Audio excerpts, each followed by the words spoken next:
Bagātais un nabagais kaimiņš. Diviem kaimiņiem mājas itin tuvu kopā. Viens ir bagāts, otrs nabags. Reiz nabagajam piedzims dēls. Nevarēdams mācītājiem par kristīšanu aizmaksāt, tas palien no bagātā kaimiņa 6 eserus un apņemās iekš 2 nedēļu laiku atdot. Pēc 2 nedēļām bagātais kaimiņš iet naudai pakaļ. Nabagais viņu ieraudzījis, pasteidzās gultā iegulties un pateica sievai, lai sakot, ka nomirs.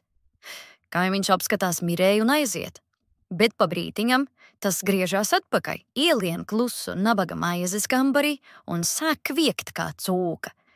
Vai, lai Dievs nogriež, nu kaimiņa cūkas maizi apēdīs, mirējs iesaucās, tad knaši paķer rungu un ieskrien maizes kambarī, uš, ārā, uš! Bet bagātais smieklus valdīdams atbild, labdien, nelaiķi, kā klājas viņā pasaulē? Nu tālu arī tev bija ko braukt, tādēļ man uz eserus būsi ceļā izdevis. Šodien viņus arī neprasīšu, lai paliek vēl uz 2 nedēļām.